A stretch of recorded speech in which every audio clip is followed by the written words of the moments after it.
Assalamualaikum warahmatullahi wabarakatuh. Pada kesempatan kali ini kami akan menjelaskan proyek kami, yaitu sistem data informasi data mahasiswa yang berbasis OOP dari bahasa Python. Sebelumnya perkenalkan, saya Syifa Fani. Di sini ada Indah dan Nadira, dan ada Nadira Saibila Putri. Tanpa memperpanjang waktu, kita lanjut ke videonya. Baik, yang pertama itu ada latar belakang. Pengelolaan data mahasiswa merupakan bagian penting dalam kegiatan akademik. Data seperti nama, NIM, program studi, nilai, dan informasi lainnya harus disimpan dengan baik agar mudah diakses saat dibutuhkan. Jika pengelolaan masih dilakukan secara manual, maka proses pencarian dan pengelolaan data menjadi kurang efisien serta berisiko terjadi kesalahan. Oleh karena itu, kami membuat sistem informasi data mahasiswa berbasis Python untuk membantu pengelolaan data akademik secara lebih cepat, terstruktur, dan efisien. Nah, selanjutnya itu ada tujuan sistem. Tujuan dari pembuatan sistem ini adalah untuk mengelola data mahasiswa secara terstruktur, mengelola data dosen dan mata kuliah, menghitung nilai mahasiswa secara otomatis, terus menerapkan konsep Object Oriented Programming atau OOP dalam pengembangan sistem, dan membantu proses administrasi akademik. Nah, selanjutnya itu ada analisis sistem. Sistem ini merupakan aplikasi berbasis Python yang digunakan untuk mengelola data akademik. Melalui sistem ini, admin dapat menambah data mahasiswa, menampilkan data mahasiswa, mengelola data dosen, mengelola data mata kuliah, mengelola nilai mahasiswa, terus mengirim notifikasi dan mengubah status mahasiswa. Nah, seluruh fitur dibangun menggunakan konsep OOP agar program lebih rapi dan mudah dikembangkan. Nah, selanjutnya itu ada identifikasi aktor atau admin. Pada sistem ini hanya terdapat satu aktor, yaitu admin. Nah, admin ini memiliki hak akses penuh untuk yang pertama mengelola data mahasiswa, yang kedua mengelola data dosen, ketiga mengelola data mata kuliah, yang keempat mengelola data nilai, dan kelima mengirim notifikasi kepada mahasiswa. Nah, lanjut itu ada kebutuhan fungsional. Nah, kebutuhan fungsional yang terdapat pada sistem ini meliputi yang pertama itu ada login dan logout, yang kedua ada menambah data mahasiswa, yang ketiga menampilkan data mahasiswa, yang keempat mengubah status mahasiswa, yang kelima mengirim notifikasi, yang keenam itu ada menampilkan data dosen, yang ketujuh menampilkan data mata kuliah, dan yang kedelapan itu menghitung nilai mahasiswa. Nah, fitur-fitur tersebut menjadi fungsi utama yang dapat digunakan oleh admin. Nah, sedangkan kebutuhan non-fungsional itu ada dua. Yang pertama itu yang hardware-nya itu laptop atau komputer, dan software-nya itu ada Visual Studio Code dan Python versi 3.10 atau lebih baru. Baiklah, selanjutnya ada konsep OOP yang kami gunakan. Pada kelompok program ini kami menetapkan 6 konsep utama, yaitu abstraction, encapsulation, inheritance, polymorphism, dan state machine, dan mixin. Nah, pada yang pertama ini ada abstraction atau abstraksi. Abstraksi digunakan untuk menyembunyikan detail implementasi dan hanya menampilkan fungsi yang penting pada pengguna. Nah, contohnya tuh pada program ini abstraksi diterapkan pada kelas mahasiswa yang dijadikan sebagai kelas dasar atau abstrak class. Contohnya pada codingan yang ini yaitu ada abstract method, def menampilkan info dalam self pass. Nah, selanjutnya ada lagi tuh yang metode menampilkan info, itu tuh hanya dideklarasikan tanpa isi. Kelas turunannya wajib memanipulasikan metode tersebut sesuai kebutuhan masing-masing. Nah, adapun tujuan dari abstraksi ini yaitu menyederhanakan struktur program, memastikan setiap kelas turunan memiliki fungsi, menampilkan info contohnya, dan lain-lainnya. Nah, selanjutnya itu ada Encapsulation atau enkapsulasi. Enkapsulasi digunakan untuk melindungi data agar tidak dapat diakses langsung dari luar kelas. Pada program ini, data nama dan NIM dibuat menjadi atribut private.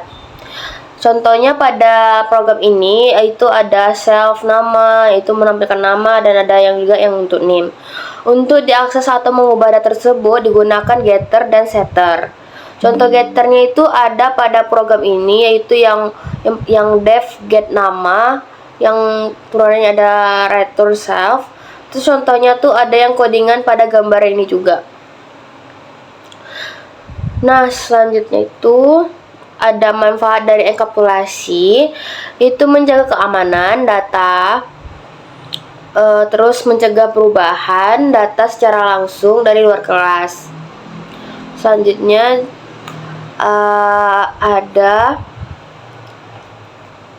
ada inheritance atau pewarisan. Nah, inheritance itu memungkinkan kelas turunan menjadi mewarisi atribut dan metode dari kelas induk. Pada program ini terdapat kelas, yaitu kelas mahasiswa informatika, dan ada kelas sistem informasi. Nah, adapun manfaat dari kedua kelas tersebut mewarisi sifat dari kelas mahasiswa. Karena mewarisi kelas induk, kelas turunan dapat digunakan atribut seperti nama dan NIM tanpa perlu menuliskan kembali. Nah, adapun keuntungan dari inheritance tersebut yaitu mengurangi penulisan kode yang berulang, terus memudahkan pengembangan program dan membuat kode lebih terstruktur. Nah, selanjutnya ada polymerism atau polimerisme. Polimerisme adalah konsep OOP yang memungkinkan metode yang sama menghasilkan perilaku atau output yang berbeda pada setiap kelas. Pada program ini, metode menampilkan info digunakan beberapa kelas turunan, tapi masing-masing memiliki isi yang berbeda. Contohnya Python, def menampilkan info, self, print, mahasiswa informatika. Contohnya pada gambar yang ada di dalam sini. Dan juga ada yang dari sistem informasi. Meskipun nama metodenya sama, output yang dihasilkan berbeda sesuai dengan jenis objek yang memanggilnya. Nah, adapun manfaat dari polymerism tersebut yaitu membuat program lebih fleksibel, memudahkan pengembangan dan penambahan fitur baru, mengurangi kompleksitas kode, state machine. Nah, selanjutnya ada state machine. State machine digunakan untuk mengatur perubahan status atau kondisi suatu objek. Pada program ini, state machine digunakan untuk mengelola status mahasiswa. Awalnya status mahasiswa adalah Python yang seperti di dalam gambar ini. Kemudian status dapat diubah menggunakan metode seperti yang ada di gambar ini juga. Misalkannya Python change state itu cuti, maka status mahasiswa otomatis berubah menjadi aktif menjadi cuti. Nah, adapun fungsi dari state machine tersebut yaitu mengontrol perubahan kondisi objek, memastikan pemindahan status berjalan struktur, memudahkan pelacakan status mahasiswa. Selanjutnya ada mixin. Mixin adalah kelas tambahan yang digunakan untuk menambahkan fitur tertentu tanpa mengubah kelas utama. Pada program ini terdapat dua mixin. Pertama itu ada login mixin, digunakan untuk menambahkan fitur login dan logout seperti ini. Python def login self print login berhasil. Nah, selanjutnya ada yang versi logoutnya juga. Nah, selanjutnya untuk ada yang notification mixin, digunakan untuk mengirim notifikasi. Contohnya untuk mengirim notifikasi sudah login. Dengan mixin, fitur login dan notifikasi dapat digunakan oleh kelas lain tanpa perlu menulis ulang kode. Nah, adapun keuntungan mixin itu mengurangi duplikasi kode, menambahkan fitur secara modular, membuat program lebih mudah dan terpelihara. Baiklah, untuk slide selanjutnya ada use case diagram. Pada slide ini ditampilkan use case diagram dari sistem yang kami buat. Aktor utama dalam sistem adalah admin. Admin memiliki akses untuk mengelola seluruh data yang ada di sistem kampus. Beberapa aktivitas yang dapat dilakukan admin yaitu yang pertama ada login untuk masuk ke dalam sistem, kemudian ada menambah mahasiswa untuk menambahkan data mahasiswa baru, kemudian ada lihat siswa untuk melihat daftar mahasiswa yang disimpan. Kemudian ada lagi mengubah status untuk mengubah status mahasiswa, misalkannya dari aktif menjadi cuti. Selanjutnya ada mengirim notifikasi untuk memberikan informasi pada mahasiswa. Kemudian ada lihat dosen untuk melihat data dosen, melihat data mata kuliah untuk melihat daftar mata kuliah. Kemudian ada hitung nilai untuk mengolah dan menampilkan hasil nilai mahasiswa. Use case ini menggambarkan interaksi antara admin dan sistem secara keseluruhan. Nah, selanjutnya ada yang kelas diagram. Pada slide ini ditampilkan kelas-kelas yang digunakan dalam sistem. Terdapat beberapa kelas utama yaitu login mixin digunakan untuk fitur login dan logout. Selanjutnya ada notification mixin digunakan untuk mengirim notifikasi. Ada state machine digunakan untuk mengatur perubahan status mahasiswa. Terus mahasiswa sebagai kelas induk atau kelas dasar. Contohnya tuh kelas mahasiswa turunan dari kelas mahasiswa untuk mahasiswa informatika, dan ada mahasiswa sistem informasi turunan dari kelas mahasiswa untuk mahasiswa sistem informasi. Nah, selanjutnya ada dosen menyimpan informasi dosen, kemudian ada mata kuliah menyimpan informasi data mata kuliah, terus ada nilai menggunakan untuk mengolah nilai mahasiswa. Selanjutnya kelas menyimpan informasi kelas perkuliahan sistem kampus sebagai pusat pengolahan seluruh objek pada sistem. Kelas diagram ini menunjukkan struktur objek serta hubungan antar kelas yang digunakan pada program. Nah, selanjutnya ada struktur kelas mahasiswa. Slide ini menjelaskan struktur dari kelas mahasiswa. Kelas mahasiswa memiliki dua atribut private yaitu nama, NIM. Atribut tersebut dibuat private sebagai penerapan konsep encapsulation hingga tidak dapat diakses secara langsung dari luar kelas.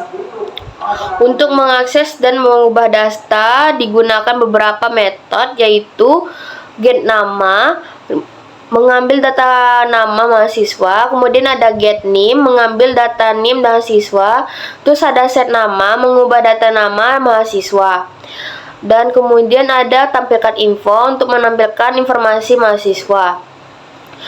Kelas mahasiswa menjadi dasar bagi kelas turunan lainnya seperti mahasiswa informatika dan mahasiswa sistem informasi. Pada program ini, kelas mahasiswa menjadi kelas induk, kelas mahasiswa informatika, dan kelas mahasiswa sistem informasi. Mewarisi seluruh atribut dan metode dari kelas mahasiswa. Mahasiswa informatika memiliki atribut tambahan berupa bahasa, sedangkan mahasiswa informasi memiliki atribut bidang. Dengan inheritance, kode lebih efisien karena tidak perlu menulis ulang atribut dan metode yang sama.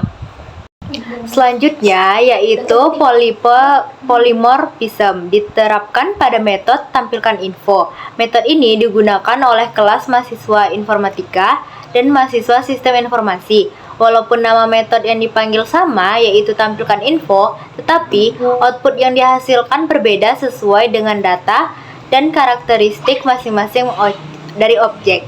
Jadi satu metode itu dapat memiliki perilaku yang berbeda tergantung objek yang menjalankannya.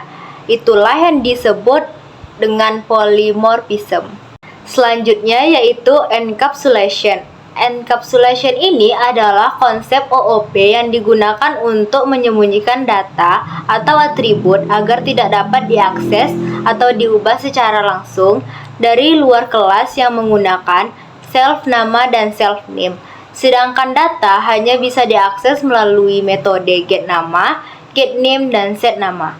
Oke, selanjutnya yaitu login mixin. Login mixin merupakan kelas mixin yang berisi fungsi login dan logout. Kelas ini tidak digunakan sebagai objek utama, tetapi digunakan untuk menambahkan fitur autentikasi ke ke kelas lain melalui pewarisan atau inheritance. Dengan cara ini, kode login dan logout dapat digunakan kembali tanpa perlu ditulis berulang kali. Selanjutnya yaitu Notification Mixin. Notification Mixin merupakan kelas mixin yang menyediakan fitur pengiriman notifikasi. Kelas lain yang mewarisi Notification Mixin akan otomatis memiliki metode yaitu kirim notifikasi. Penggunaan mixin membantu meningkatkan kode karena fitur notifikasi dapat dipakai oleh banyak kelas tanpa duplikasi kode. Selanjutnya, yang terakhir yaitu State Machine. State Machine ini digunakan untuk mengelola status mahasiswa. Status awal mahasiswa yaitu aktif, kemudian statusnya dapat diubah menjadi cuti. Contoh outputnya yaitu state berubah menjadi cuti. Fitur ini membantu sistem dalam mengelola kondisi mahasiswa secara dinamis. Selanjutnya ada kelas dosen dengan atribut yaitu nama dan NIDN. Dan untuk mata kuliah atributnya itu ada 3, kode, nama, dan SKS. Selain itu ada juga terdapat kelas nilai yang digunakan untuk menghitung nilai akhir mahasiswa. Dengan rumus yang digunakan adalah nilai akhir sama dengan tugas tambah UTS tambah UAS bagi 3. Contohnya itu adalah 80 tambah 85 tambah 90 bagi 3, hasilnya yaitu 85.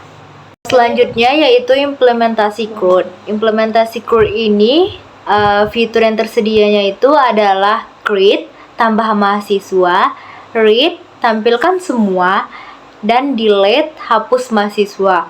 CRUD ini digunakan untuk mengelola data mahasiswa. Selanjutnya ada implementasi sistem. Objek yang kami buat di sini ada mahasiswa, dosen, mata kuliah, nilai, dan kelas. Program yang dijalankan itu dengan login, terus menambah mahasiswa, lalu menampilkan data, setelah itu mengubah status, setelah itu lagi mengirim notifikasi, dan terakhir menghitung nilai. Baiklah, sekian penjelasan dari kami. Mohon maaf bila ada salah kata atau salah penyebutan. Wabillahi taufiq wal hidayah. Assalamualaikum warahmatullahi wabarakatuh. Dadah.